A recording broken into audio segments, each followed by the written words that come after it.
佛虽然有三不能，一点都没有影响佛的伟大。这三种不能不是佛他造成的，因为众生要自作自受的，这是一种客观的事实。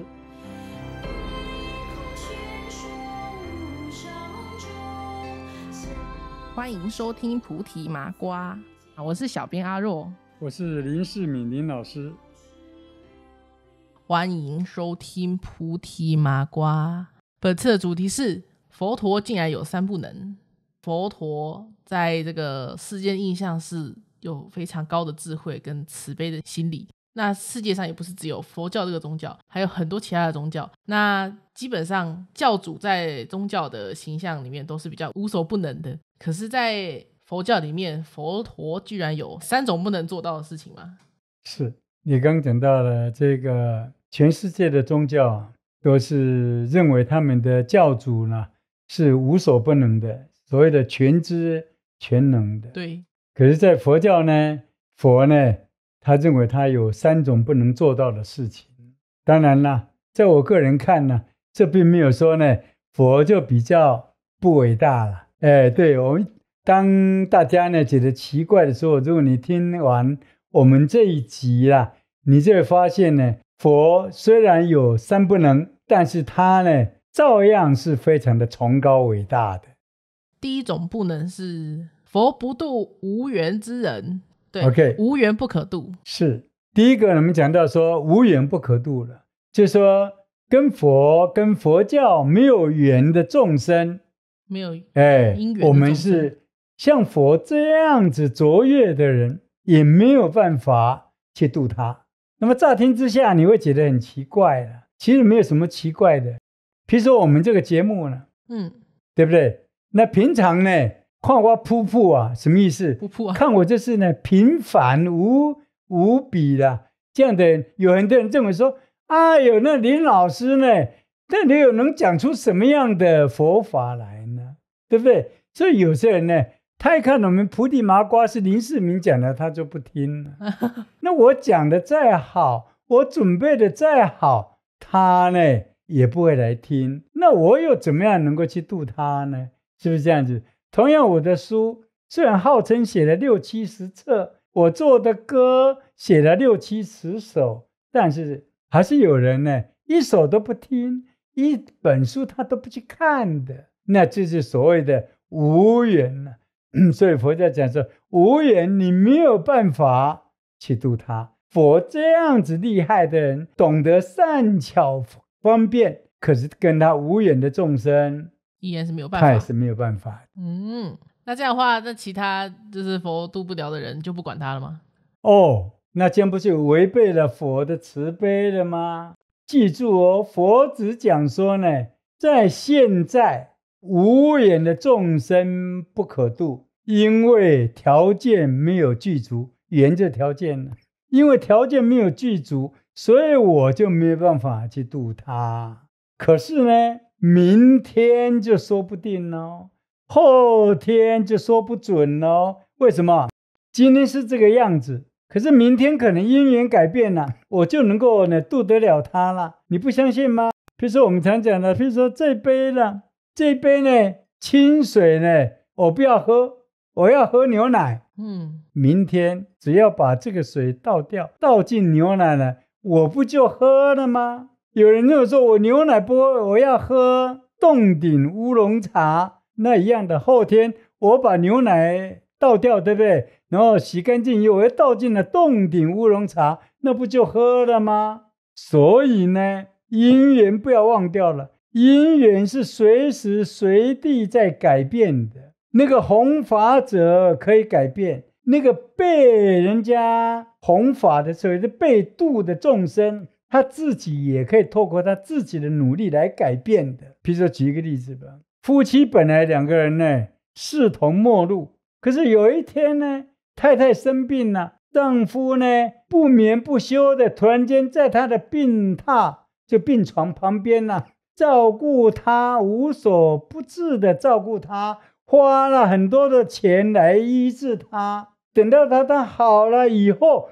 又送给他呢几百万当做贺礼。你想这个太太不是说她见钱眼开了，这个太太感受到她丈夫的诚意，被她的诚心所感动，以后两个人的关系就不同了。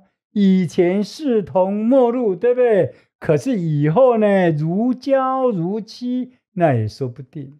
所以佛教虽然说佛有三不能，我也有三不能啊，无眼的众生我也没办法度。可是对于那些跟我没有缘的人，我们并没有放弃他们，我们仍然找机会，对不对？那么呢，能够接近自己点点滴滴的小的努力，希望有一天能够让他也感受到我们对他的关怀，也感受到说我们呢并没有瞧不起他，也没有说讨厌他。那么可能有一天那个坚冰也可以在软洋之中融化。好，那第二项是地狱不可空，就是佛不能度尽一切众生。是，地狱不可空。为什么？个人受报，个人承担。佛教的观念跟基督教、跟回教、跟很多的宗教的观念是不一样的。比如说基督教的你的罪过，上帝呢一下说消了就消了，大笔一挥，这整个都没了。佛没有这个能力，个人造业，个人承担。佛没有办法去替你承担呢，可以这样讲呢。我们以前常常讲呢，佛没有办法把你救到西方极乐世界去了。为什么？比如说你可能造了很多的业，你这些业力跟着你，就算佛把你救到西方极乐世界，那些业力还是存在着。打一个比方好了，你在地球上斤斤跟人家计较，对不对？仇恨呢满心，佛跟你救到西方极乐世界，你一样的跟你在尘世之间一样的不快乐，不会说你到那边呢你就快乐起来了。所以佛才认为说呢，地狱因为众生的愚痴如果没有化解，愚痴怎么样去化解？要有智慧，没有般若智慧，愚痴没有办法化解，没有办法去化解的话，他那个三毒我们讲过了，贪嗔痴这三毒永远存在。有了贪嗔痴，就会造业不断，造业不断，地狱怎么空呢？了解到这里，地狱跟天堂我们要了解，地狱跟天堂是同一个地方啊。处在地狱的那些众生，是因为他们的心态没有转变，他们的贪嗔痴没有转变，他都以为别人要害他，他对于他的周遭的一切他都认为不满意。所以佛经里面有这么一段话，说不满足的人虽然住在天上他就好像住在那个地下一样，他不觉得满意。可是满足的人虽然处在地下，在人间呢，他仍然跟处在天堂一样的快乐。为什么？随遇而安呢？所以我们晓得天堂地狱同个地方，以前我们也做过比喻，这个地方杀狗的叫屠宰场，泡茶的叫做茶艺馆，对不对？如果这地方变成枪毙死刑犯的，那就是变成什么刑场；如果变成大家来打坐的，那叫禅堂；如果变成了怎么样，大家到我屏东来喝茶的，那就变成了菩提园的茶艺馆。所以一个地方的名称是由不同的众生的出入的众生、聚集的众生来决定的，物以类聚。同样造那些杀业，造那些恶毒的不可饶恕恶业的人，他们聚在一块，他们所处的环境就是等于地狱一样。如果大家都是善人，譬如说你全部都在佛光山的，都在法鼓山的，都在慈济的，这些都有慈心，对不对？这种善念的人聚在一块，他们天天都在清净的西方国土里面享受那样子快乐、解脱自在的快乐了。所以地狱不可空是自己众生造成的。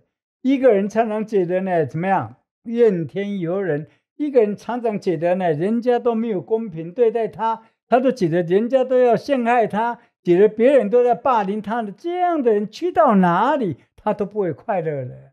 所以地狱不空是众生自己造成的，个人的是因缘造成的。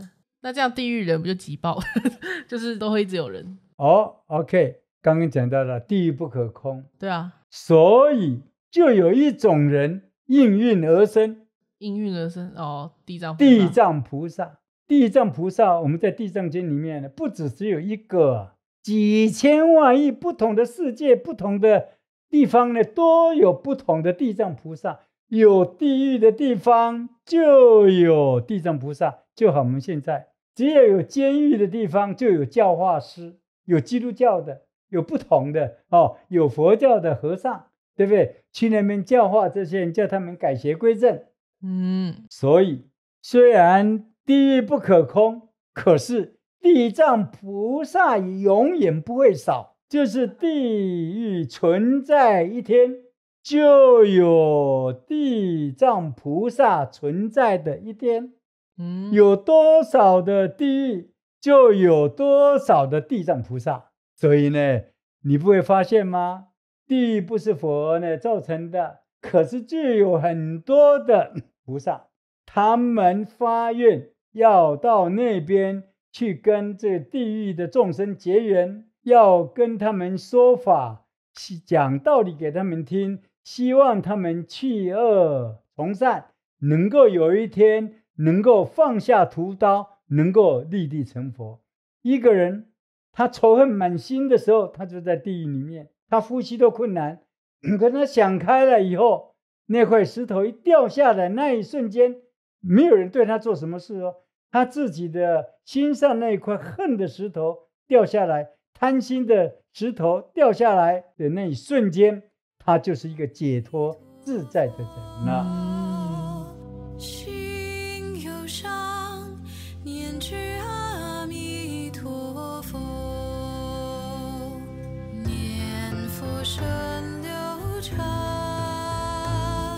梵音心湛习气，念佛声婉转，佛如耳得为解。那我们第三个是定业不可转，佛不能改变因果。 OK， 佛不能改变定业，要这样讲，已经成熟了。譬如说举一个例子，一个癌症病人，他如果是在初期刚刚开始，1期的、2期的、3期可能还有救，到了4期，比如说癌末了，神仙也没办法去救你。同样的，我们做了很多的业，我们不知道，所以佛教徒是这样，时时忏悔。我过去做什么业我不知道，对不对？我不知道，但是我知道的一件事，我从现在开始，我不要再妄做恶业，这点很重要。过去的我都勇敢去面对，我勇敢的面对，我接受它，因为我自己做的，虽然我不知道我做些什么事，但是我接受它，我面对它，我放下它。但是我给自己一个期许，因为我学佛了嘛，从现在开始我不要再乱做恶业，因为这些恶业每一个种子都要受报的，包括佛在里面，佛跟菩萨也不能逃避于受报，有因必有果的，有因绝对有果。所以我们佛教才有一句话叫做菩萨为因，众生为果。众生都要果报现前的时候才哭丧着脸说自己呢，哎呦太可怜了，哎呦真的太不公平了，佛都不来救我。这主要是怎么样？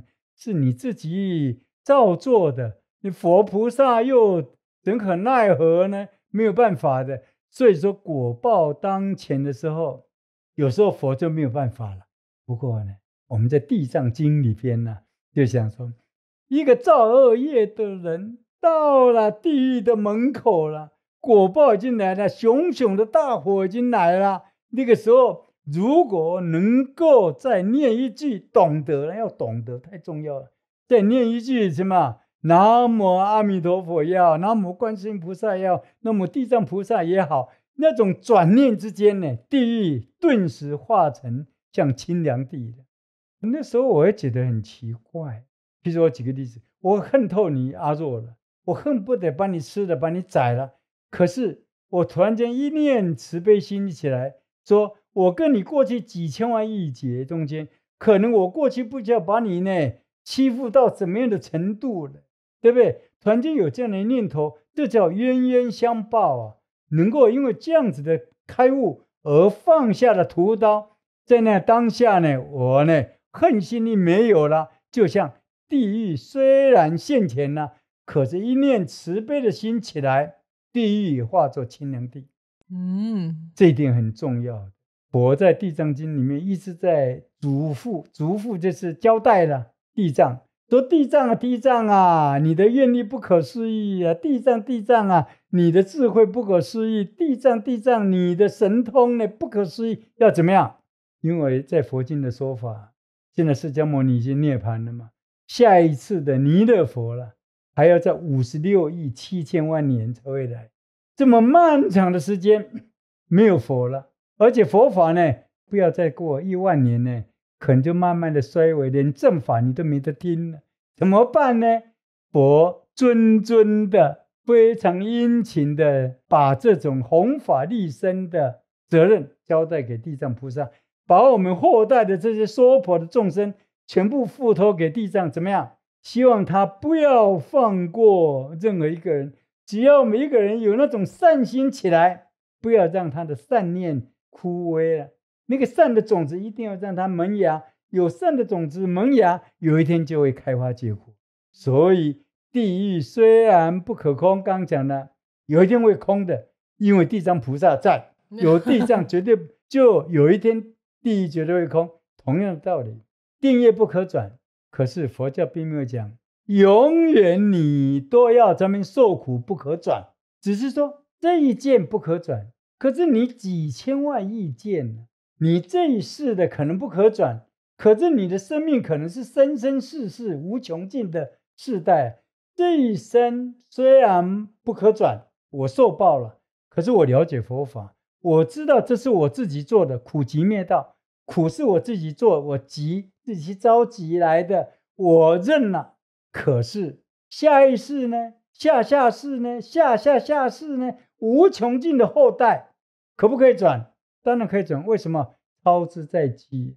佛教的信仰就是说呢，要把自己的命运掌握在自己的手中。虽然这一世，虽然这一件定业不可转，可是我学聪明了，我有智慧，我下一世绝对不能让它失控，我绝对要掌握在我自己的手中。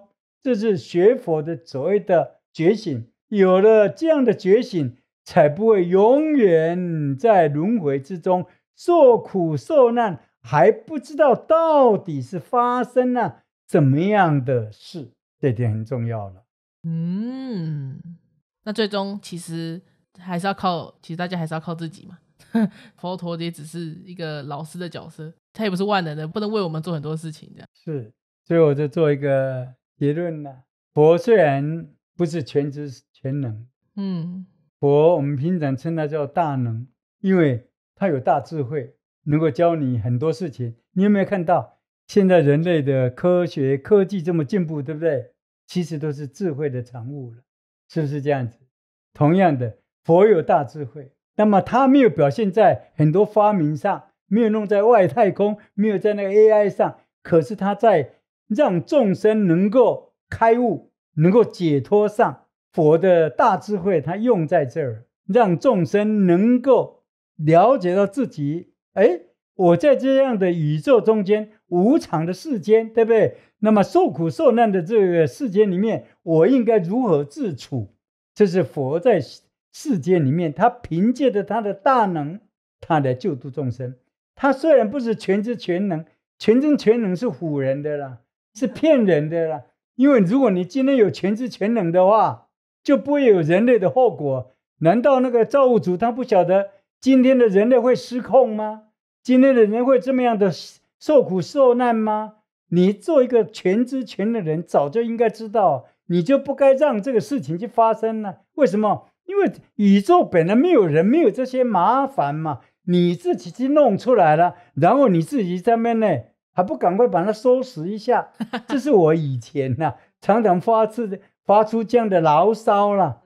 那么佛呢，众生不是他造的，宇宙不是他创造的，可是继承的事实摆在前面，众生受苦，对不对？佛义不容辞的，因为悲心，因为智慧的关系，他跳进来了，不止一个，号召好多好多的佛门的同道一起来为拯救整个人类免于苦难，免于水深火热的煎熬，一起来努力。所以佛虽然有三不能，一点都没有影响佛的伟大。这三种不能不是佛他造成的，因为众生要自作自受的，这是一种客观的事实。所以佛呢，用他的聪明才力，用他的大智慧教导人要怎么样努力，就像他自己一样，你们也要透过自己的努力，怎么样子解除自己的烦恼，让自己能够得到永恒的解脱。我认为伟大的佛，它存在世间的价值在这儿，佛法佛教传在世间的价值也是在这儿。了解。好，那我们这集就录到这里咯。感恩大家的收看收听。对，谢谢，我们这集又比较短的内容，谢谢快速讲解佛有三不能。谢谢，好，那感谢大家收听，感谢林老师，谢谢，我们下期再见，拜拜。再见。询问儒家归何处？